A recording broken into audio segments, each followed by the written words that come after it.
Driver മാത്രമല്ലെന്നും രമാദേവിയുടെ ഇളയ മകനാണെന്നുള്ള സത്യം നിങ്ങൾക്ക് എല്ലാവർക്കും നേരത്തെ അറിയായിരുന്നല്ലേ?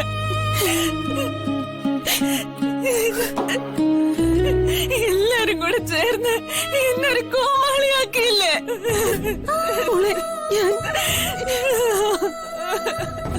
നീ വിചാരിക്കുന്നത് പോലെ അല്ല. നിങ്ങൾ തമ്മിലുള്ള ഏതോ ഒരു നിമിഷത്തിൽ മഹിക്ക് നിന്നോട് കള്ളം പറയേണ്ടി വന്നത്. സത്യങ്ങളെല്ലാം ഇന്നലെ അവൻ എന്നോട് തുറന്നു പറഞ്ഞിരുന്നു. ഇന്ന് അവന്റെ ദക്ഷയുടെ വിവാഹ നിശ്ചയമാണ്.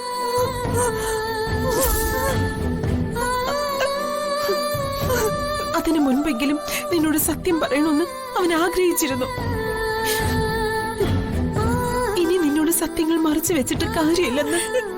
വേണ്ട, ആരും ഒന്നും പറയണ്ട. നിങ്ങളുടെ മുന്നിൽ ഈ ചിന്നു വേറൊരു പാവ, സംസാരിക്കാനാവാത്തൊരു അമ്മ, ആകെയുള്ളൊരു ചേച്ചിയാണെങ്കിൽ വേണ്ട, മറക്കാൻ ശ്രമിക്കുന്ന ഒരു അധ്യായം അത്. പാവന്റെ അച്ഛൻ ചെയ്യാത്ത തെറ്റിന് ശിക്ഷ അനുഭവിക്കുന്ന ഒരു കൊലയാളിയായി സമൂഹത്തിന് മുന്നിൽ നിൽക്കുക. വേദനിക്കുമ്പോഴും ഉള്ളു പെടയുമ്പോഴും കരയാതിരിക്കാൻ ഞാൻ നിങ്ങളോടൊക്കെ ചില തമാശകൾ പറഞ്ഞിട്ടുണ്ട്. അത് സത്യമാ. പക്ഷെ ഈ ചിന്നുവിന്റെ ജീവിതം എല്ലാരും എടുത്ത് പന്താടുമെന്ന് ഞാൻ ഒരിക്കലും പ്രതീക്ഷിച്ചില്ല.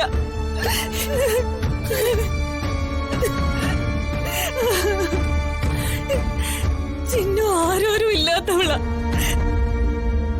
നിങ്ങളെയൊക്കെ കണ്ടപ്പോ ചിന്നു ഒന്ന് അഹങ്കരിച്ചു എന്നുള്ളത് നേരാ.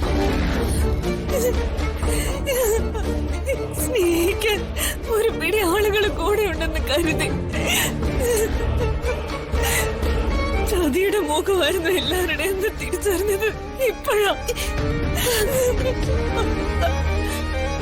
എല്ലാരും കൂടെ എന്നെ ഇങ്ങനെ പറ്റിക്കാൻ മാത്രം ഞാൻ എന്തവരാണോ നിങ്ങളോടൊക്കെ ചെയ്ത്? ചന്ദ്രാമേ,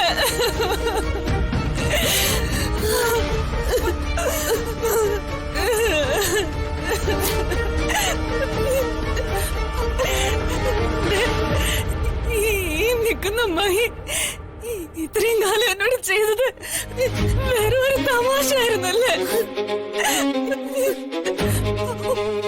ഒരു പെണ്ണിന്റെ ജീവിതം വെച്ചാ അയാൾ എന്നോട് പെരുമാറിയത്.